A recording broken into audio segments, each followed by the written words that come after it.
படுந்தொறும் அணைக்கும் அன்னை அறிவிலாது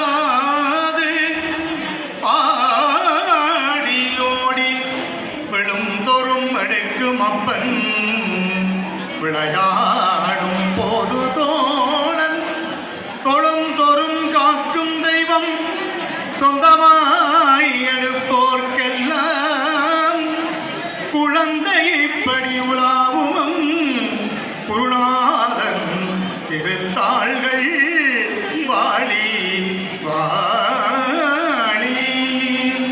எல்லாம் வல்ல ஞானாம்பியுடன் அறிஞ பெருமானுடைய திருவருளுடைய நாளே, இன்றைய இந்த இனிய நாளிலே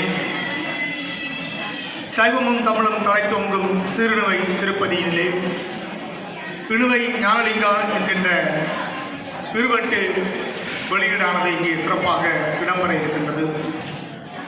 சுவிஸ் நாட்டை தலைநகரமாக கொண்டு உலகின் 5 இடங்களில் தமிழ் வழிபாட்டினை முன்னெடுத்துக் கொண்டிருக்கக்கூடிய சரணிக்குடம் ஞானாம்பிய உடனாய் அறிஞ பெருமானுடைய திருக்கோவில் சுவிஸ் நாட்டில் இருக்கக்கூடிய ஞானலிங்க பெருமான் மீது பல அடியார்கள் பாடல் எழுதி பல பாடகர்கள் இசைப்பிழைகளை வெளியிட்டிருக்கிறார்கள்.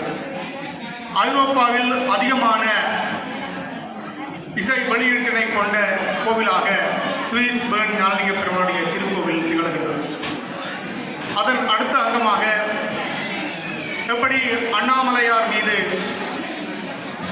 எல்லா உயிர்களும் பாடல் பாடமோ அதுபோன்று தென்னிடுவையில் எழுந்திருக்கின்ற ஞானலிங்க பெருமான் உலகில் தமிழர்கள் வாழுகின்ற இடங்களெல்லாம் கருவூலம் கொண்டு அங்கே எழுந்தருளுகின்ற வேளையிலே பூமாலை சூட்டுகின்ற இறைவன் பாமாலையும் சூடிக்கொண்டு உலக உயிர்களுக்கு அருள் செய்கின்ற நிகழ்வாக ஞானலிங்க பெருமானின் திருக்கோவிலில் நித்தம் திருவிழா காணுகின்ற கோலமாக அது அமைகின்றது. அந்த வகையில் பேர்ன் சுவிஸ் ஞானலிங்க பெருமான் மீது இந்த ஊரினுடைய பண்டிதராக விளங்கக்கூடிய சாவே பஞ்சாக்கிரம் ஐயா அவர்கள் பல பாடல்களை இயற்றி வழங்கியிருக்கின்றார். அந்த பாடல்களுக்கு இந்த ஈழமணி திருநாட்டினுடைய தலை சிறந்த நமது மண்ணின் மைந்தனாக விளங்கக்கூடிய இசையமைப்பாளர் கண்ணன் அவர்கள் இசையமைத்து இசைப்புகளை இந்த ஆண்டு தேர் திருவிழாவில் அங்கே வெளிவர இருக்கின்றது. அதனுடைய ஒரு அங்கமாக இன்று உள்ளூர் கலைஞர்களாலே உருவாக்கம் பெற்ற இந்த இசைப்புகளை எம்பெருமானுடைய திருச்செவிகள் குளிரும் வண்ணமும் அடியார்களை கவரும் வண்ணமும் வடிவமைத்து இந்த வெளியீட்டினை ஒழுங்கு செய்திருக்கக்கூடிய ஒருங்கமைப்பாளர்களுக்கும் இந்த இசைப்பலையில் பாடல் இசைத்த பாடல் அன்பர்களுக்கும் அந்த கவிதையினை எழுதிய கவிஞர்களுக்கும் இசையமைப்பாளருக்கும் இந்த வேளையிலே எல்லாம் வந்த ஞானாம்பிய உடனாய ஞானலிங்க பெருமான் தனது நிறைந்த நல்லாசினை வழங்கி அவர்கள் இந்த நிலவுலகில் நீண்ட நெடிய ஆயுளோடு எல்லா செழிப்பும் பெற்று பெருமாள் வாழ வேண்டும், இன்னும் மென்மேலும் சைவமும் தமிழும் தலைத்துவங்க வேண்டும். நாங்கள் சென்ற ஆண்டு மொரீசியஸ் என்கின்ற நாட்டுக்கு சென்றிருந்தோம். அங்கே தமிழாசிரியர் மாநாட்டுக்காக மொரீசியஸ் நாட்டில் 200 ஆண்டுகளுக்கு முன்னர் தமிழர்கள் குடியேறி இன்று அந்த நாட்டினுடைய 2வது தொகை மிக்க பெருங்குடியாக தமிழ் குடி அங்கே இருக்கின்றது. 156 திருக்கோவில்கள் மொரீசியஸ் நாட்டில் இருக்கின்றன. நாங்கள் அங்கே சென்ற பொழுது தமிழ் ஆசிரியர்கள் கூட ஒருவர் பேசுகின்ற பொழுது கிரியோல் மொழியிலும் மற்றும் பிரெஞ்சு மொழியிலும் பேசிக்கொண்டார்கள்.